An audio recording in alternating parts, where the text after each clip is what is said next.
nutshell. In a nutshell, why should people come here? I have no idea. What will they learn? This is all about putting radios on the ham radio on the air out in the boonies away from commercial power. Okay. And so then we can communicate with people even when we're off grid. So we're talking emergency situations typically, or maybe it's weather. yeah, it could be all kinds of emergencies. Probably the ones we worry about the most in Colorado these days are wildfires, right? Okay. That's very near and dear to our hearts. And different parts of the country will have, like hurricanes are their big thing, or earthquakes or whatever, tornadoes. But for us, I think wildfires number one.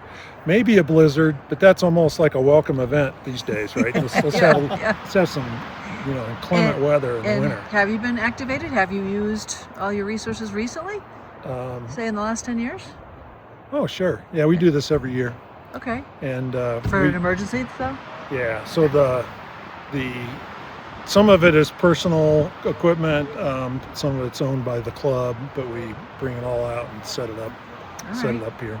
And then what was the most recent time that you used it in an actual emergency? This club probably hasn't seen anything in the past couple years because the club hasn't been that active. We're just getting it rejuvenated. Probably the most recent big event, though, it was the fire down by on Methodist Mountain. Right, the Decker fire. Decker fire, thank you. Yeah. That was huge. Okay. And there's ham radio contributions to that. Not necessarily this club. And to what do you attribute maybe some new interest in this? Mostly it's just bringing people together and organizing it a bit. And, the Upper Arkansas Valley has a lot of people moving into the area, right? So some of those are hams that get involved, or we also have a technician license class that we give at the entry level license, help people get started. So it's been a lot of fun. All right, so you have station 1, station 2. Where are you? That RV over there is station 1. Okay. That is doing CW or Morse code. Oh, all right. So we'll people always ask what about that Morse code thing? That's still a very big part of ham radio. And then station 2 is going to be a mix of phone or talking on a microphone. We call that phone.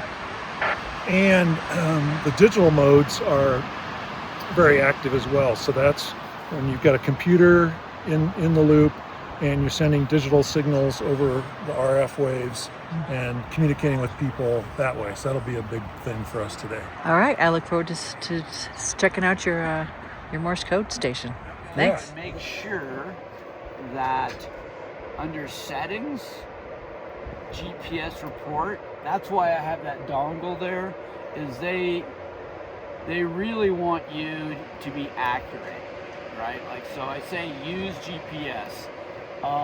If you didn't, you still want to put in your grid coordinate. You just look it up on Google, but it's much more convenient just to have that, done automatically.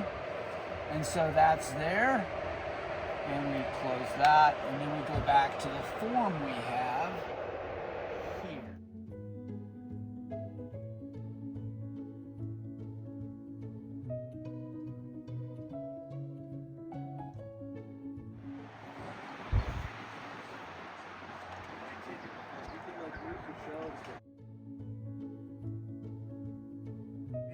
I am here today with these two dudes, these two hams. Who are we here with today? Jim, N0 IPA. Okay. And I'm Brad, Whiskey Alpha 6, Mike. All right, we are here today at the Ham Field Day. Why? Why are you here? Why don't you go first, Jim? Well, Field Day is an open house for ham radio to help introduce other people to ham radio and how much fun it is and how it really brings in the girls. But it's also an opportunity to hang out with, fellow amateur radio guys. We have the same interests, fun stories, things like that. And then we're also surrounded by soda summits, so that's what we're doing in our on our lunch hour. So tell me about soda. What's this soda thing? Is it something you drink? It's Summits on the Air, which I know you know a lot about. I do. And I've been doing that for, I don't know, over 14 years and 600 something summits. And if you know what a mountain goat is, that's 1,000 points. Yes. I know your husband's looking to be a goat. And I'm a 3X goat, and you're a 1X or going on 2, I'm right? 1.5. Yeah. So we do a lot of soda pigs. We're here at Field Day just to see all our friends. We know everybody because we're in the ham radio community. I've been a ham since 1970, and we have so many friends here. Jim has a lot of friends, and Brad's got one. I got one. Well, I have friends, but maybe only one that considers me that. And how long have you been in? I'm a COVID ham, so only 5 years. All right. So yeah, started with that emergency prep, stuff, and found out that I had to have a license to operate a Baofeng. And but yeah, so since then I just gotten into it, got into soda right away. Out in Colorado, how can you not be into soda? But since then I've learned CW with the Long Island CW Club, and I teach classes for them too. So if you want to get into CW and catch up with 90% of the other soda activators, that's the way to go. Explain what CW is. CW is, isn't that channel 2? It's continuous wave. It's a mode, which means nothing. It's Morse code. All right. Morse code over the radio, which yes, people still do today. And that's all we do. Yeah. How long does it take to learn Morse code? I have an app on my phone right now that is a Morse code app. If you're musically inclined, right? And Yeah. You can recognize notes and patterns. I think you're faster at learning Morse code. Okay. But it probably took me, a year to get up to a certain word per minute, right? Speed. Yeah. And now after all these years, I'm a lot faster, and you can start recognizing not just letters, but words. Full words. Okay. If they're sending them fast enough.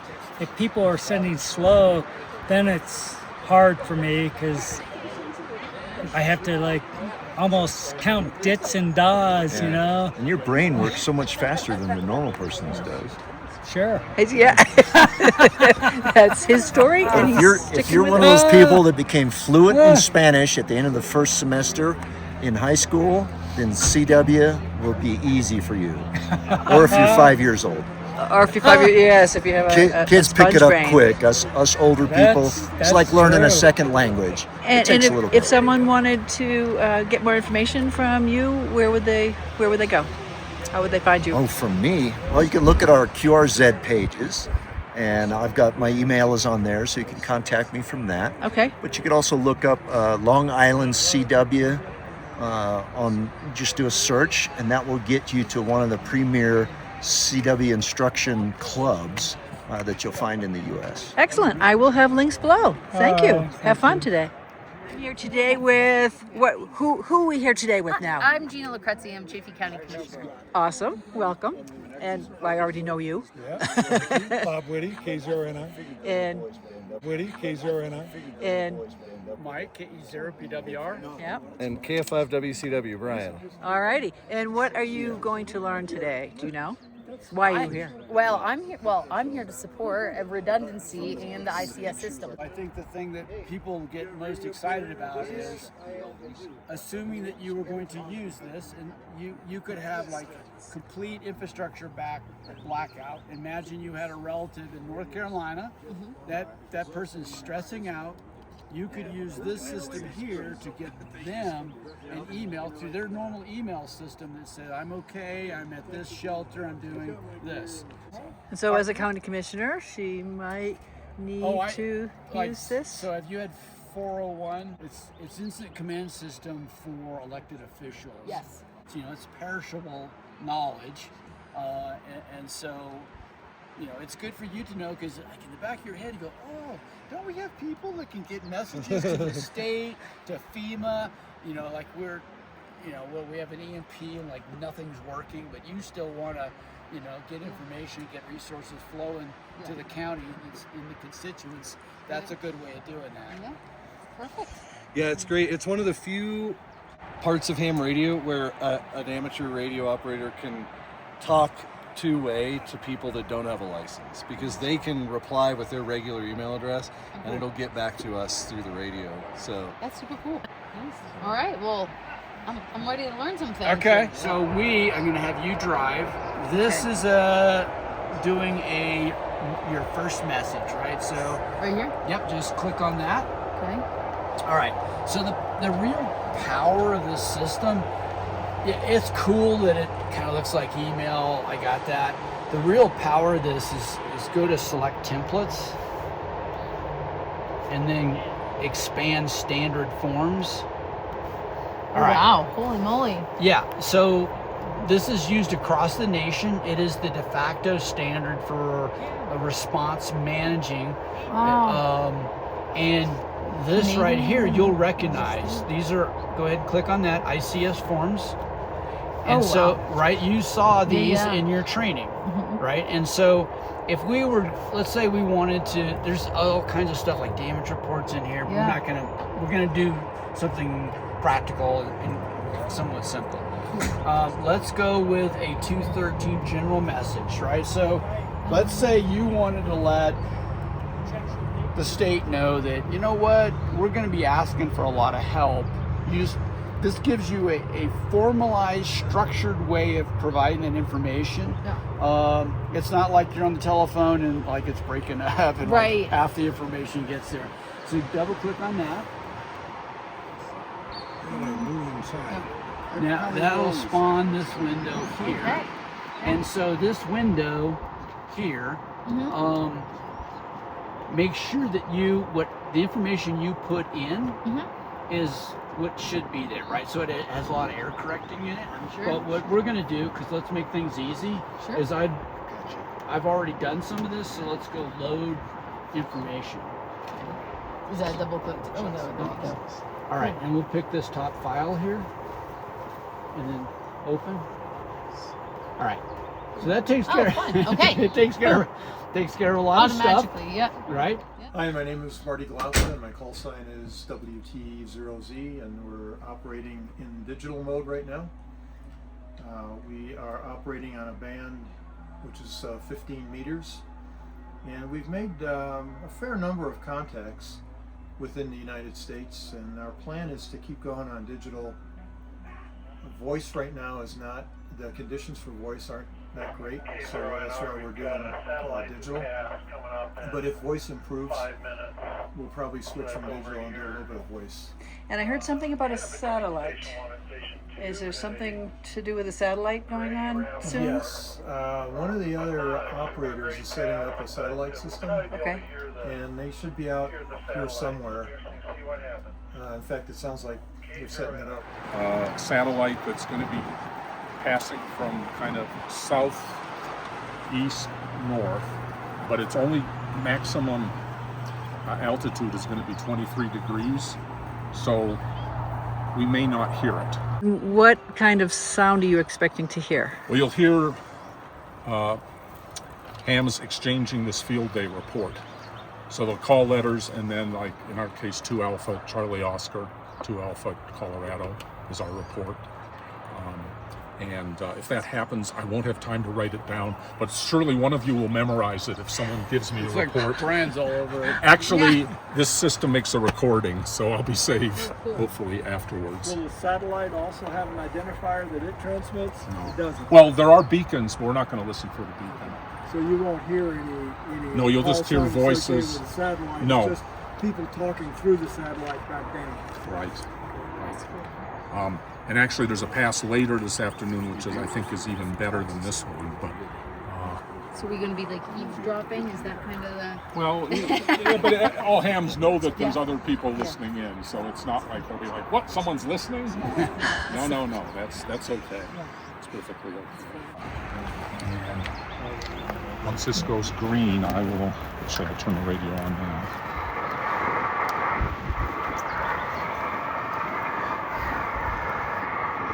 Oops, gotta do this.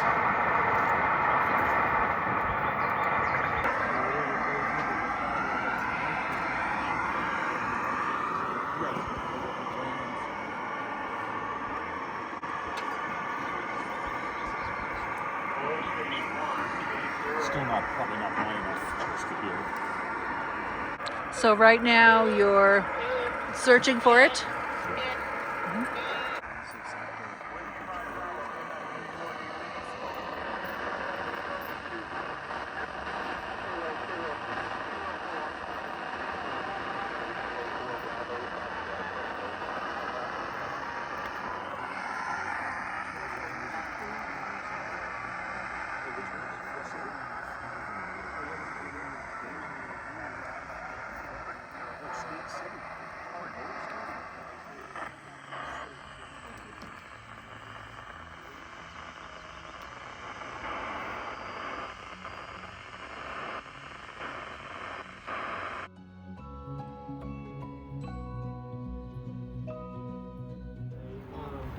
Here's one, another one, another one.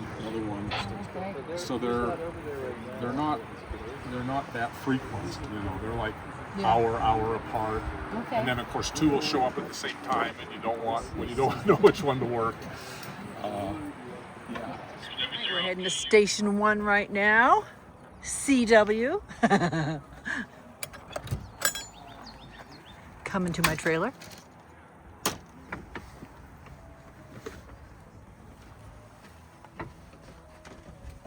Okay, Laura wants to see some Morse code in there. Here's the button. So Walt's working the station. He's got his headphones on, so he's may or may not hear what I'm saying. You can hear the Morse code running, right? Yeah. You're on video. Just go ahead. Are you okay with being on video as well? Yes, I am. And your name and your call sign? I'm Sam, W5CU. All right. So he's listening to the Morse code by ear. So when people transmit to him, he's decoding that. Then he is using the computer to send. Sometimes he'll use the little paddles over there too. And he's just trying to make as many contacts as he can, as fast as he can. And how many words per minute do you expect This to is be able to? 25, 26, Okay. up to 30. Okay. And some people will call at a faster rate, but he's good up to above 30. And does the computer adjust to the speed of the reception or the delivery? No? The computer just basically, when someone calls him and puts their call sign out, he will enter the call sign, and he's got a function key or a key on the computer, and it sends our report, which is 2A Colorado. And then they will send a report. He will input it on that and send it to them. And then if the contact is made, and then he calls CQ again, and someone else calls him. And this is called, some people call it just running. Okay. How long have you been doing this? 62 years.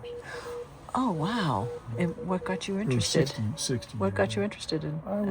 I watched a TV show called Father Knows Best. It's way older than you, I believe. But No, I watched it. it was Bud, the teenage boy. Yeah. Had a shortwave listening receiver that he brought home, and everybody scoffed at it. And he heard a distress call in the Pacific, and he called it into the Coast Guard. And the family was following the whole thing, and the person wound up being rescued and thanking them. And I said, "That's cool." That's a great story. That is a great story. Holy That's how it started. mackerel. That's what got the seed. I mean, I had no one in my family had any radio interest at all, but it interested me. I was 13. How long did it probably didn't take you any time at all to learn the language. the Morse code came easily, but the theory, I hadn't had physics yet or anything, so I struggled a little bit with that. But I got my license and got in the air. Been pretty much active ever since. What's the biggest challenge associated with communicating this way? Well, it's propagations, how the ionosphere up there is.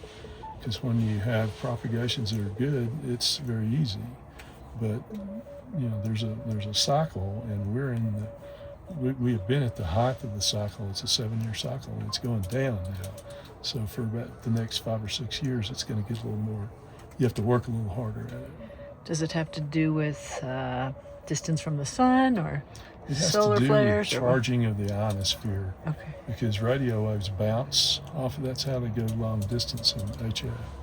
And when that ionosphere gets soft and absorptive, then they don't bounce very well, and so you don't get as far. But right now, on any given day, you can, with 100 watts, you can talk all over the world. But on that other given day, you may be lucky if you get out of the United States. Wow, what's the farthest location you've communicated? Probably an island pretty close to China. Okay. Yeah, that's just about all the way around the world. And the great thing about Morse code is that it's universal, yes? Absolutely. And when they return, when you have a QSO, we call it a conversation with a station in, say, Denmark, it's going to be in English. It's, because Morse code is universal, but, they could be sending Danish to us and we wouldn't understand it, but everyone, it's kind of adopted English. And the Japanese, they know enough to communicate with us. All right. Some of them are very fluent, but it's a universal.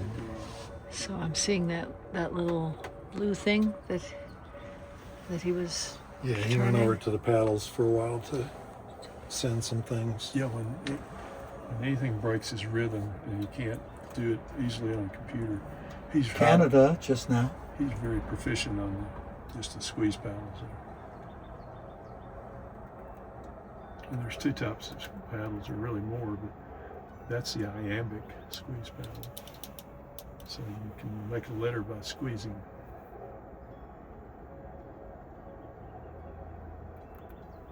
Southern Ontario there.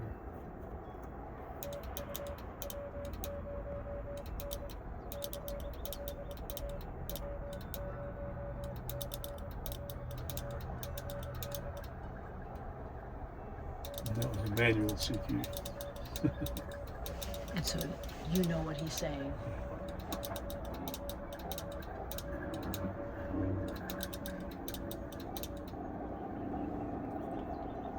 He's sending CQ DE, which means from W0CLA. And the station that wants to contact him will come back with their call sign. And he will acknowledge that call sign and then give the report, which is 2A Colorado. Okay. Then they will give their report, which he will record in the computer, and then on to the next. And so does the report have to do with the clarity of the message as well? No? No, it doesn't. Normally it does, but in this particular contest, this particular event, the exchange is based on the number of stations, like 2. We have 2 active stations that count. And then A means we're operating remote. We're operating from a location without any power, commercial power. Okay. And the CO is for Colorado, obviously. So we're Colorado section. And all the other stations operating field day in Colorado are sending whatever their number is, whatever their status is, and then CO. So this whole weekend is field day for statewide?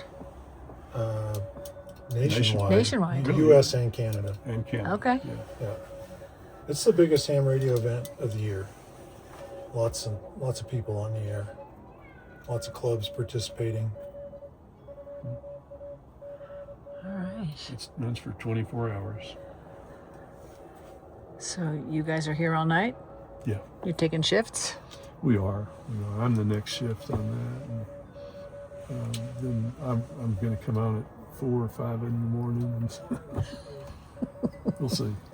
He says that with such enthusiasm. Well, that's a little earlier than I normally am. I've been retired at 10 years, so I kind of got in the habit of sleeping. I hope you'll forgive me that I won't be here at 5 in the morning to interview you again. We'll give you a mulligan on that. Wow. I'll wow. witness to you that it will happen. This is pretty fascinating. We're doing projects with them, electronics projects, basic electricity and electronics. So it's really kind of something new for the area, and a little bit new for the 4-H curriculum as well. So you wouldn't think of that first. You think of more agricultural, traditional things, some home consumer, sure, absolutely, home economic kind of things. There's a lot of electronics going on in livestock management right now. So they're using, radio collars to determine livestock body temperatures, see if there's any issues. Electronic sensing. Yeah. So there's remote electronic sensing. All of it is wireless. Amateur radio is wireless, so it all kind of ties together. And there's been a lot of interest in the community. So I think he's probably got maybe 8 or 10 kids now signed up. Last year we started a amateur radio program with the 4-H out of Chaffee County. And it turns out we're the only ones in the state of Colorado doing amateur radio with 4-H. And we think we're probably one of maybe 3 or 4 in the whole U.S. that's doing anything. Trailblazing. Yeah, with amateur radio. So we've been doing that for a little over a year, and what we did in the first year was teach things like basics of amateur radio. We got the kids on the air, we set up my portable equipment, showed them how it works. We're doing workshops every month, and during the workshops we would talk about the overall theory of amateur radio in terms of how it works, how the sun and the atmosphere all play roles in propagation of radio waves. We built a number of kits. We built wireless Morse code kits. We built wireless walkie-talkies. We built antennas to use in fox hunts for amateur radio. Okay. And we did a fox hunt, and then some of our 4-H students entered into the county fair. And I suspect some of them will be entering this year also. I was wondering if it would show at the county fair. They should, yeah. Okay, good. Would you explain what a fox hunt is? A fox hunt is where you take a ham radio transmitter and you hide it somewhere. And then using the directional antennas that the 4-H youth built, we try and direction find using a handheld radio, where did mine go? Much like this, with an antenna connected to it. And the kids loved it. So we borrowed the first fox that we used, and this year we wound up getting a grant that we used to buy equipment to build our own. So we built our own, and we also used the grant for a number of other things as well, relative to amateur radio 4-H. And then we had a number of kids that were interested in actually taking the license exam, and I thought for amateur radio, and I thought it might be a great idea if we taught a little bit of the electronics in our workshops that underlie the fundamentals of amateur radio. So I started teaching what I call basic electronics, and I put together a mini course. And we've covered various topics ranging from things like just basic circuit theory to resistors, capacitors, transistors. We are building some simple circuits to show how all these come together. And we're currently on transistors, and we're going to move to integrated circuits. And we're breadboarding them. So we were able to use grant money, for example, to buy the components we need and the breadboards that we need, and be able to build these. From kits or just from raw materials? From raw materials. Wow. So the first year we did kits. This year we're doing basic electronic from the raw materials, using actual transistors, actual resistors, integrated circuits, and capacitors and things like that. Soldering? We're using a breadboard, which is where Okay, you so can it's just plug 'em in. mechanically plugged, right? Yeah. And the age range of the children? The youngest is 8, and we go up to 14 years old. That's cool. And so since we had to revamp the 4-H electronics curriculum that 4-H has, I wound up rewriting all of the circuits because the material was actually going back to 1997, and you can imagine the advances in electronics, over the past 30 years. So we're in the process of rewriting that, and Colorado State University asked if we could work to figure out how to get that statewide and take this updated material and make it usable amongst other 4-H organizations in different counties. So it sounds like this could be a model for other things in the nation. Yeah. Yeah, you're really leading the cause. So we've been having a blast with this. That sounds great. And getting young people, I mean, that's where it's at, right? We're old, we're dying off. Right. We need to find replacements. Speak for yourself. Yeah. I'm not going I'm yet. 74, come on. Yeah. Yeah, no, it's great. That's fascinating. Super. Well, you sound kind of like what my grandpa did in teaching me about things when I was very young. But he didn't have an educational background. He was just really into it. So that's fascinating. And I know the kids are enjoying it. I'm really enjoying it too. It's great to kind of get involved with the youth, and I'm kind of refreshing my memory on college days and electronics and all that too. All right, heading in to Station 3, seeing what's going on here. Who do we have here? Hi. I'm Scott. Hi, Scott. I'm Scott, and I'm W0KU is my call sign. All right, what are we doing here? This is the VHF station. So we have VHF, which is, we have 50 megahertz, which is called 6 meters, and we have 2 meters, which is 140 megahertz. So some of the other trailers are more on the shortwave bands, the stuff that bounces around the earth, and the VHF station, this is higher frequency, closer to like law enforcement and search and rescue and stuff. Okay. So what I'm doing now is I'm looking around on the 6 meter ham band, and I'm going to look around and see if I can hear any of the digital traffic. Okay. I worked a little bit of Morse code, and I worked a few guys on phone on single sideband, and it's kind of dead. And now I'm going to go take a look at the digital and see if I can hear anything up there. All right. So let me look around for a minute. The 6 meter ham band's interesting. It just has to do with the ionosphere, and you just never know what you're going to get. Sometimes it's really rocking, and other times it gets a little dead. I'm hearing the word propagation a lot. Yes.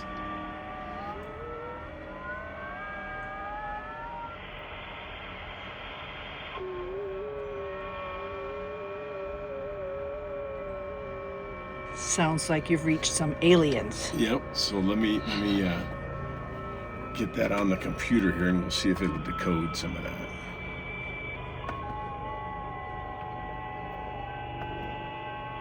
It would have been a minute ago. I had some guys on voice, but we can probably go back to that. So to do this, I gotta do this. Because what we're hearing right now, that's actually information. It is, and I'll get it going here, and we can watch it come across the screen. I have to just change a couple things because we have to. One good thing about ham radio is you're pretty flexible. We can do Morse code, we can do voice, and we can do these digital modes. So I have to kind of mix it up, and you have to be flexible to be able to change and respond to things. So that's exactly the practice we're doing. And so there's an application on the computer Yep. that translates this sound. And this digital and computer stuff's not my favorite, but I know that it works pretty well. So, and the younger people like it, so I try to participate and make it happen. Yeah, stay up with the latest technology. Yeah. It's pretty traditional. The guys over in the Morse code tent, were you over there? Yeah, In I their was. camp. Yeah. Yeah, that's crazy. Yeah, Again, these are all and those guys foreign languages. Those guys are really good operators at that too. So let me see what this is doing here.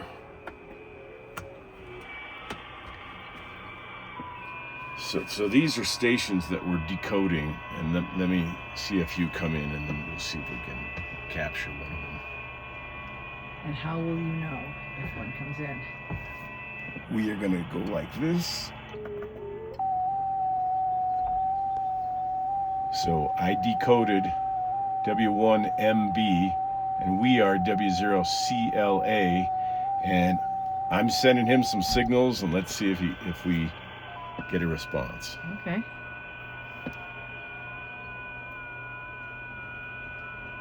And you'll know you get a response if another line comes up. They have us divided up in the U.S. There's zones. We happen to be 0 call zone, and W1 is the northeast coast. W4 is kind of the southeast. Although hams are such a mobile group, it doesn't really apply anymore. People move around, and so it doesn't always jive. Okay. It's kind of cool to be in your call zone because it helps people figure out where to point antennas and such. But anyway, that's just one of the things. So let's listen for a minute here and find another station and see who's coming in strong, and we'll try another one. This is a USA event, so it's primarily, I've heard a bunch of Canadians, but mostly just USA guys, east to west. I think we worked in Idaho, we've worked in Missouri, the southeast. And you say it's not a contest, but some guys act like it, yes. Some people take it more seriously, right? does CLARA get credit for this? They get credit by training everybody and having everybody prepared. Okay. That's the point. Yeah. So I'm going down to kind of the watering hole where people, it's kind of a calling frequency where maybe we would hear somebody. All right. What makes 50 megahertz fickle? It's just a higher frequency and it's a shorter wavelength, and I think it doesn't bounce around the ionosphere as easily as the lower frequencies. And so what is this piece of equipment? This is our power amplifier. Yeah. Just gives us a little, and this is the radio, and that just amplifies, and then this is for 2 meters, and we're getting our buddies here. Okay. And I'll show you that this is a Morse code. It's just a memory keyer, so you can push buttons and it'll send our call sign without hand sending it. Oh, so this is a Morse code. Right. Okay. There they go. Okay, that red is good. They're over in Jefferson.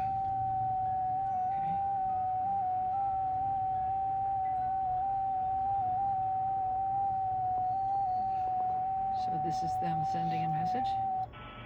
I don't know if Okay, so now we just received Roger 73, so we just got an acknowledge from them. Ah. And they sent us, they are 5A, they have 5 transmitters, and they're in Colorado, and we sent them 2A. We have 2 transmitters, that's those 2, and this is an extra credit station.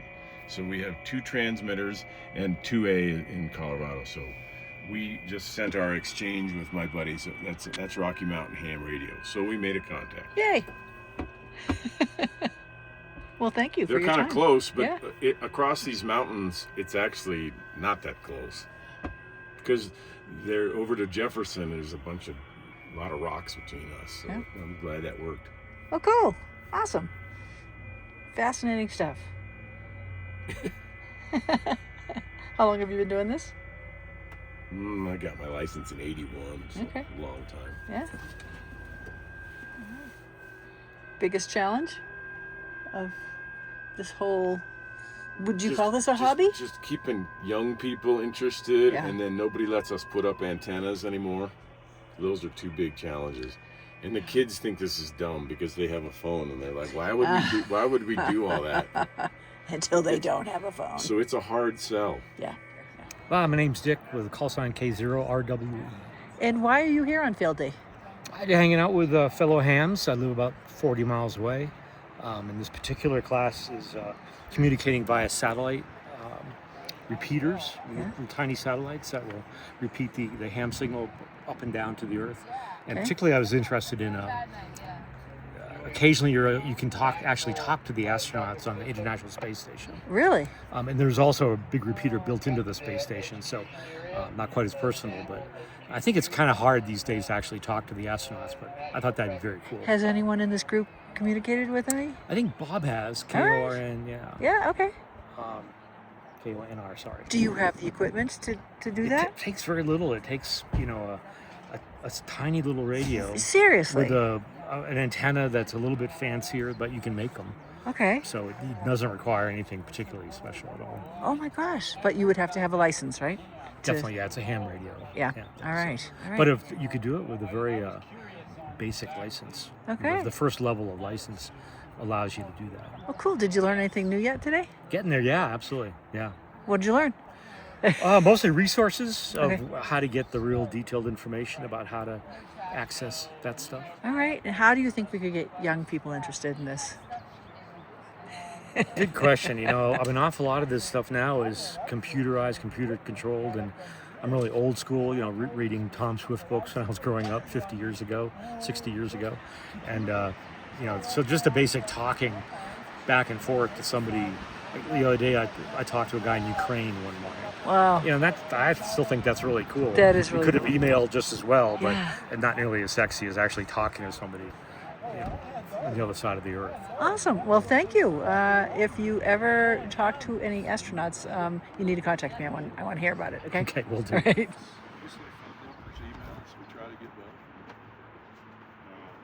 Ben Hunke, County Administrator for Chaffee County. Happy to be out here at the Chaffee Lake Amateur Radio Association Field Ops Day. Yay! Who brought you out here? How did you find out about this? Mike McCarg, who is a very effective recruit and advocate for ham radio and all of the emergency management resources that we have in the region.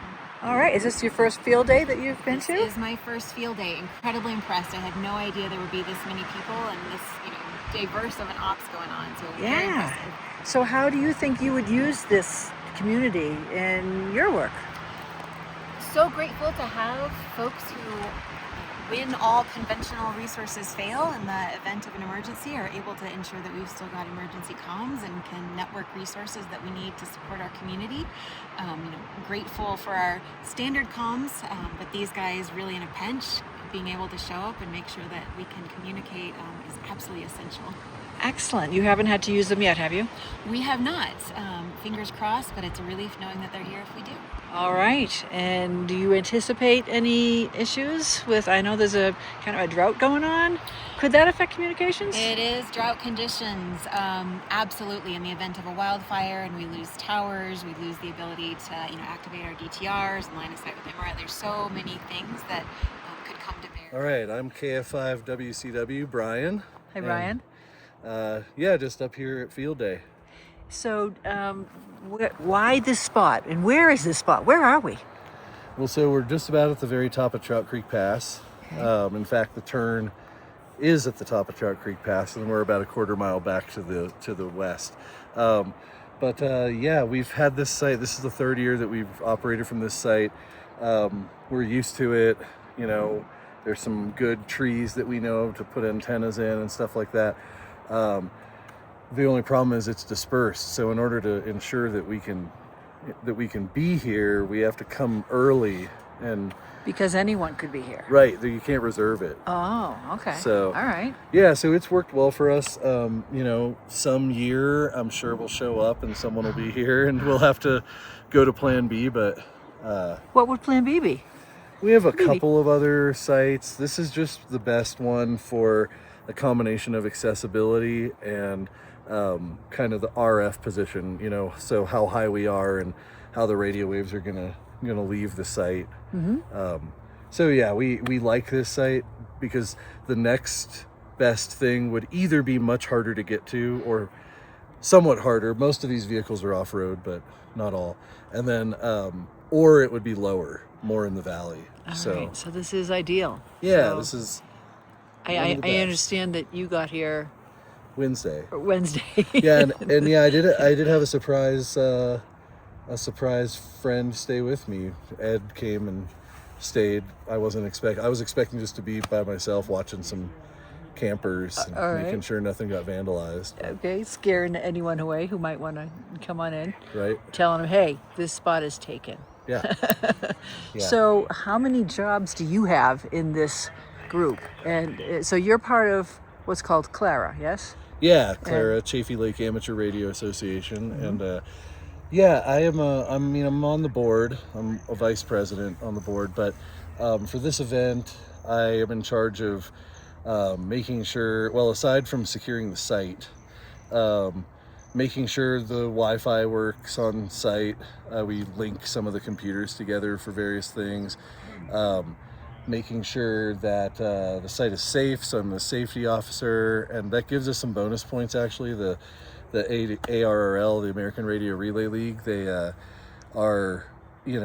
they have a safety officer checklist. I was going to say, what kind of things determine safety in a place like this? The flagging on the coax. Oh, okay. All right. Trip hazards. Yeah.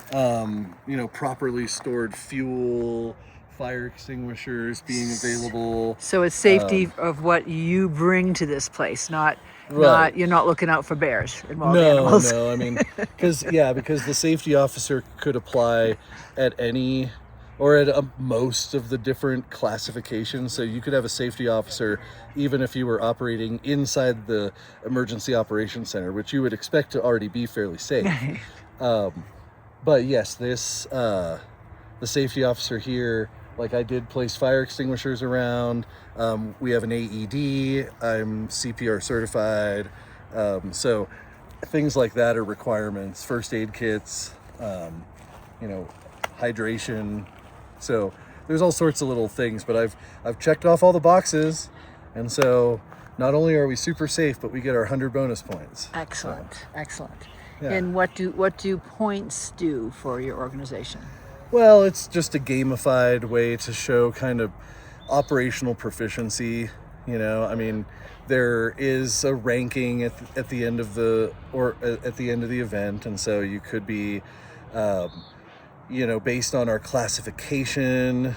We have 2 main transmitters, so we're 2 Alpha Colorado, so we can compete with other people that are 2 Alpha, and it's just a way to keep track of what you're doing. There's not any big award ceremony or, No one's getting paid to do this. Right. And so it's about 32,000 radio amateurs in North America that are participating in this. Oh. That was last year's figure. So obviously we don't know exactly how many this year. Okay. But last year was about 32,000. So it's a big event. Do you think there'll be more this year? Do you see this growing? Do you see this hobby growing? I think so. I mean, if the participation we're seeing is indicative of a greater trend, then yeah, because this is the biggest field day we've ever had. So at least since the revitalization and since before COVID, I wasn't a part of the club then. Okay. So yeah, but it's great. I also am the bonus points lead. So I'm the one making sure everybody else is doing the things they can do to get bonus points. Okay. So, yeah. So there's a lot happening. What message would you want to give people who might be interested but aren't sure, how to get into it? Well, I mean, I would say, find a local resource. A local club is always better, I think, than just going at it alone online or something. Ham radio has a rich history of what we call Elmers, which are the kind of older, more experienced operators that are, wanting to, really get these younger folks engaged. And so I really think a big key to the success in somebody's ham radio journey is just connection with other hams in real life. And not just kind of this, disparate thing. Yeah. So, yeah, find a club, find some other hams that are friends, Soda and Poda, Summits on the Air and Parks on the Air are two great ways, especially in this area, to get involved because it ties in other hobbies like hiking or biking or getting, out in nature. And so, do those things, find a way to integrate ham radio into what you already like doing. And it'll be a really fun journey. Excellent. Thank you. Yeah.